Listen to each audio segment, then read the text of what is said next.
In Sao Paulo, Brazil, a local farmer wanted to get rid of a beehive from his orange tree. Knowing the bees could turn aggressive, he figured he needed protection. His solution? Covering his head with a plastic bag. It sounds ridiculous, but to him, it made perfect sense. The clear plastic let him see what he was doing and kept the smoke, typically used to calm bees, out of his face. And with a small air pocket inside, he believed it would keep the bees from stinging him. So he tightly wrapped the bag around his neck, lit a smoke bomb, and approached the hive. But almost immediately, he started feeling lightheaded. Breathing got harder. He panicked and tried to rip the bag off, but his strength was already gone. He collapsed. A few hours later, his wife found him.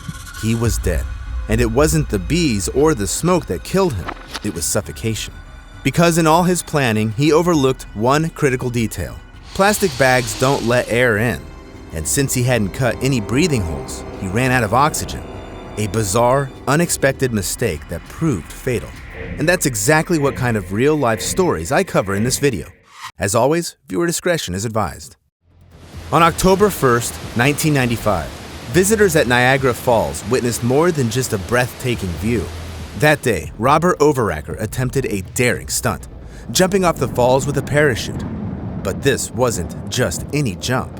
Robert had an entire plan mapped out. He designed a custom-built rocket parachute system, rode a jet ski straight toward the edge, and, just before going over, planned to trigger the rockets. The thrust would propel him away from the falls, allowing him to deploy his parachute and land safely. It wasn't just for the thrill.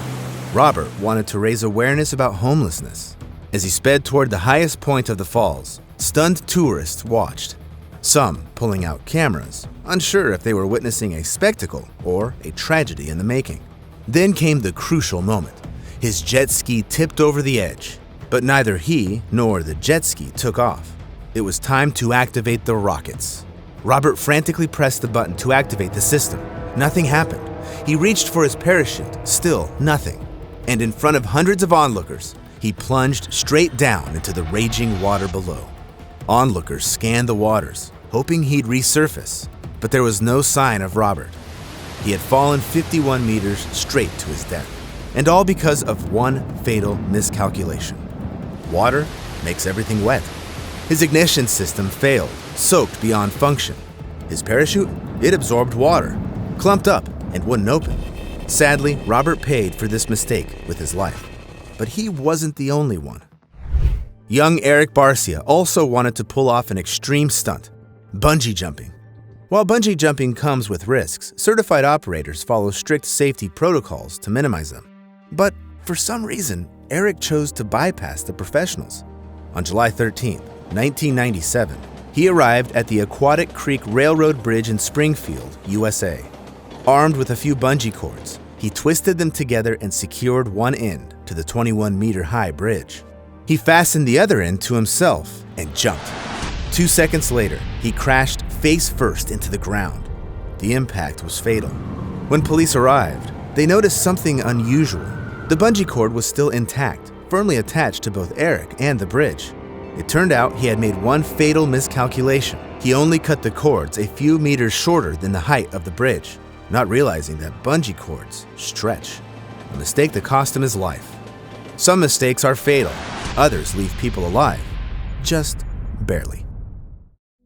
From the start, Michael Sexton's plan was equal parts romantic and reckless. In 2020, he set out on a treasure hunt in the Rocky Mountains. He had read a book by eccentric art dealer Forrest Fenn, who claimed he had buried a chest filled with gold coins and artifacts worth $2 million. Hidden within the book, Fenn had left clues to its location. Around 350,000 thrill seekers had tried and failed to find it. But by February 2020, Sexton was convinced he had cracked the code. So, he invited his 65-year-old friend to join him on a trip to Dinosaur National Monument. Straddling the Colorado-Utah border, the plan was simple. Hike in, grab the treasure, and walk out as millionaires before sunrise. But the mountains had other plans. At some point, they lost their way. With no tent, no warm clothes, and barely any supplies, exhaustion and cold set in quickly. And as night fell, so did panic. Rescuers found them just in time, barely clinging to life. It took them a full month to recover, but as soon as they did, they made an unthinkable decision. They went back. On March 17th, the two men set out once more, determined to claim the treasure. This time, they were slightly better prepared, packing a couple of energy bars, 2 bottles of water, some extra clothes, and renting snowmobiles. What could possibly go wrong? Fortunately, when the rental company noticed they hadn't returned by evening, they alerted the local rangers. It took 3 days for search teams to find the abandoned snowmobiles. A set of footprints led them deeper into the mountains, and just over a kilometer away, they found the two men curled up, frozen among the rocks. In a cruel twist of fate, it was nearly the same spot where they had been rescued the first time. But this time, Sexton wasn't breathing. His friend survived, but he refused to talk about what had happened during those terrifying 4 days. And just a few months later, Forrest Fenn announced that the treasure had finally been found. Was it real? Did it even exist? No one really knows. Maybe it had something to do with the fact that the FBI had started looking into how Fenn got his so-called treasure in the first place. Or maybe it was because Sexton wasn't the only one to die searching for it. At least 3 other people had lost their lives too. But be honest, if you were absolutely sure you knew where a $2 million treasure was buried, wouldn't you at least consider going after it? Let me know in the comments. Now, the next person on our list didn't have to go anywhere to find trouble. It itself found him right at home. 24-year-old Philip Quinn was in his trailer, excitedly watching his brand new lava lamp after plugging it in. But lava lamps need patience. The wax inside has to melt before they start working properly. Philip waited for hours, but nothing was happening, so he decided to speed things up. He took the lamp to the kitchen and placed it directly on the stovetop. At first, his plan worked. The lamp heated up quickly, and soon, the wax inside began its mesmerizing dance. But there was one tiny problem. Lava lamps are designed to operate at a controlled temperature from an electrical outlet, not under the direct heat of a stove. Before Philip realized his mistake, the lamp overheated. Just as he leaned in for a closer look, boom! The lamp exploded right in his face. Philip stumbled backward, disoriented, but somehow made it to his bed. But by the time he collapsed onto it, he was already gone. A massive shard of glass had pierced straight into his heart. Now, common sense says you probably shouldn't put a lava lamp on a stove, but who would have thought it could turn into a deadly bomb? Unlike that, what 55-year-old Marko from Croatia was working with was undeniably explosive. Marko was a hands-on kind of guy. On January 13, 2005, he decided to clean out the chimney in his home. But there was a problem. The pipe was too long, and a regular brush just wasn't cutting it. Still, Marko wasn't the type to give up easily. He headed to his workshop, determined to come up with a tool that could get the job done. It didn't take him long to figure it out. He just needed to attach a brush to a chain and add some weight to it, so it could naturally drop down the chimney. Simple enough. The weight had to be compact, metal, and heavy enough to do the trick. And luckily, Marko had just the thing, so he got to work welding it into the chain. But then a massive explosion tore through half of his workshop. The blast was so powerful that it threw Marko outside. When he hit the ground, he wasn't breathing. When police arrived, they uncovered a shocking truth. Marko had been welding a live hand grenade to the chain, and when it heated up, it detonated. Where did he even get it? Did he know what he was dealing with? Those questions remain a mystery. Still, the last person expecting things to go horribly wrong was a moviegoer in Birmingham, England. On a regular day in March 2018, a young father, Atiq Rafiq, and his partner decided to go to the movies. And not just any seats. They went all out on VIP tickets, paying extra for the so-called gold class experience. These seats were bigger, far more comfortable, and had electronic footrests that transformed them into full-on loungers. The movie ended, and Atiq realized his phone and keys had slipped out of his pocket. He bent down to grab them, but in that moment, the motorized footrest suddenly came down on his head. He struggled, tried to push himself free, and shouted for help. Then he started screaming. The force crushing his head and neck was over 750 kilograms. For 15 agonizing minutes, his partner and theater staff desperately tried to free him. But by the time they finally did, his skin had turned blue. He wasn't breathing. Paramedics rushed him to the hospital, where doctors fought to save him for a week. But the damage was too severe. Massive head trauma and critical neck injuries. In the end, his heart gave out. Later, investigators discovered a major design flaw. The seat had no manual release lever to lift the footrest. Instead, it was fully automated. And the worst part? The fuse controlling Atik's seat had burned out, making it impossible to stop the mechanism in time. But if you thought this was shocking, just wait, because the next story proves that bad habits really can be deadly. One of those dangerous habits belonged to a 43-year-old woman on a long-haul bus from Glasgow to London. She was in for a grueling 7-hour ride, but for her, this wasn't just a long ride. It was pure torture. She was a heavy smoker, and both smoking on the bus and during stops was strictly prohibited. Hours passed, and her frustration kept building until she finally snapped. At some point, she stormed up to the driver, demanding him to pull over immediately, and maybe he would have, just to calm her down. But the bus was on a highway where stopping wasn't an option. Passengers watched as she stormed away from the driver. Then, without warning, she wrenched open the doors of the moving bus while it sped down the highway at 100 kilometers per hour. In an instant, she was gone. She tumbled out of the bus and straight into the path of an oncoming car. All that for a cigarette? Hard to say. But one thing's for sure, some choices are unbelievably reckless. On May 5th, 2018, Prabhu Batara was heading home from a wedding with a few other guests. At some point during the drive, he pulled over and wandered into the trees to relieve himself. That's when he spotted something unusual, a wounded bear resting in a clearing. And for some reason, instead of walking away, his first instinct was to take a selfie. But he didn't just want a selfie, he wanted the perfect shot. So he moved in closer, way too close.